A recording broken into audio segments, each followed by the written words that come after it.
On this Ram 1500 with the 5.7HEMI P0013 points to the bank 1 camshaft 2-position actuator control side.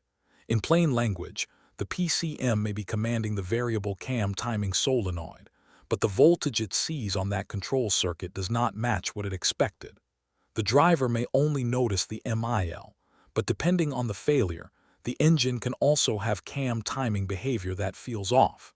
Broadly, this can involve the VCT control circuit, the ground side, connector and terminal issues, the VCT solenoid, or, after the circuit checks are exhausted, the PCM. Treat it as an electrical command versus response diagnosis, not a parts swap. Start with the basic system checks before getting into the code chart. This monitor runs continuously with the engine running when battery voltage is between 11.0 and 18.0 volts, so use that as the monitor gate when you try to make the fault show up again. If other codes are present, check what they mean first, then come back to P0013 once the basic direction is clear. Next, scan all ECUs. Record the DTCs and the environmental data and save a scan report with the related recorded data. Clear the DTCs, turn the ignition off for a minimum of 10.0 seconds, then turn the ignition back on. Now operate the vehicle under the captured conditions and the monitor conditions and read the DTCs again. If P0013 does not return, handle it as an intermittent condition. If it does return, keep going. Before circuit teardown, use the scan tool to perform the exhaust facer 1 cleaning function. After that, check whether the DTC returns. If it does not return, verify the repair and confirm the code stays gone. If it returns, move into the electrical checks. Now isolate the VCT solenoid K442 control circuit and check it for a short to another circuit at the PCM harness connector. Keep the ignition off for this resistance check. Disconnect the ECU and every component connector that contains the circuit being tested, while leaving the inline connectors connected at this point. Follow the circuit path. Put one DVOM lead on the circuit at the ECU connector and use the other lead to check the other circuits at that connector.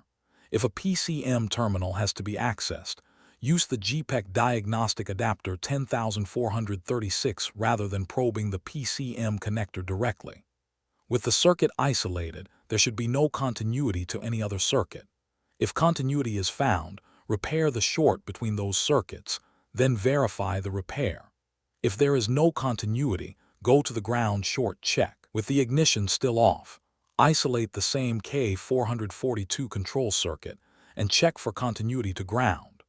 Disconnect the ECU and every component connector that contains the circuit, connect the DVOM negative lead to a known good ground, and probe the circuit at the component connector with the positive lead. Again, use the GPEC diagnostic adapter 10436 if access at a PCM connector is needed. There should be no continuity between the circuit and ground.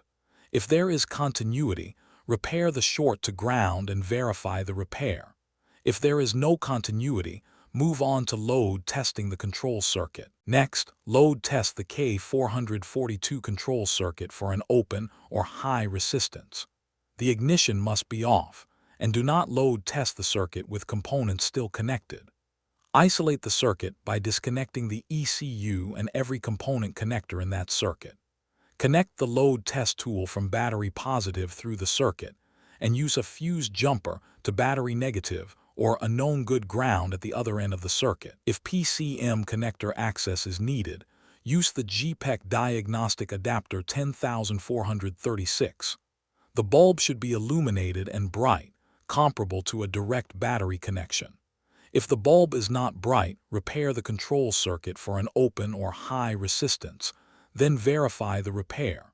If it is bright, continue to the ground circuit load test. For that load test, the point is to prove the circuit can carry current, not just show voltage on a meter.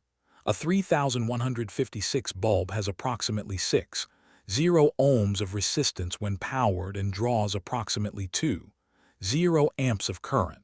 A 12-volt test light can be substituted only if it draws enough current to load the circuit. Many high-impedance test lights draw less than 0.1 amps, which is not reliable for this kind of load test. The tool should draw more than approximately 0.75 amps. If you want to verify resistance with more certainty, compare voltage drop across the 3156 bulb to voltage at the battery while the tool is in series. As an example, 0 ohms in the tested circuit can make the bulb voltage 25% less than battery voltage because that added resistance becomes part of an 0 ohms total circuit. Also keep in mind the GPEC diagnostic adapter can add up to 1.5 ohms of resistance. Now check the Z903 ground circuit for high resistance by load testing it. Disconnect the component connector to isolate the ground circuit. Connect the positive lead of the load test tool to battery positive, and connect the negative lead to the ground circuit at the component connector.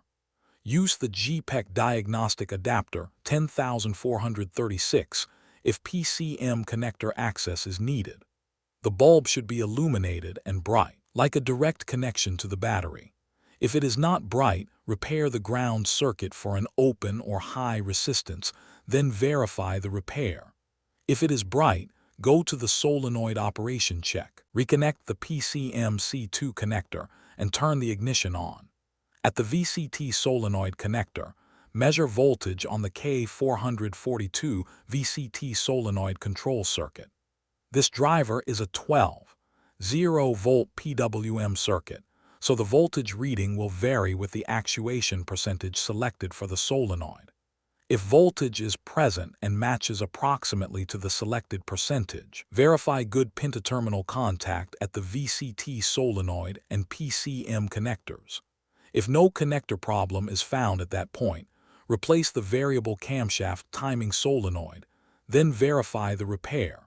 If the voltage is not present or does not match approximately to the selected percentage, continue to the harness connection inspection. For the harness inspection, disconnect all PCM connectors, any related inline connectors if equipped, and the related component connectors.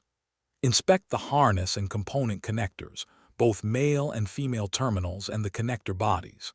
Look for poor seating, damaged locks, corrosion, water intrusion, seal damage if equipped, bent terminals, overheated or discolored terminals, push-back terminals, spread terminals, and poor terminal tension. Repair any condition found. Then reconnect the PCM connectors, inline connectors if equipped, and component connectors, making sure everything is fully seated and the locks are engaged. Clear the DTCs, test drive or operate the vehicle under the monitor and set conditions, and read the DTCs again. If P0013 returns after the related harness connection work, the path leads to replacing and programming the PCM, then verifying the repair. If the code does not return, the wiring or poor connection problem has been corrected. Keep verification separate from the testing. Clear the code, reproduce the operating conditions, and confirm the code stays gone. The takeaway is simple. Prove the circuit first, load test it under real current, check terminal contact, and only then condemn the solenoid or PCM. For more diagnostic training, visit Diagnostics.com.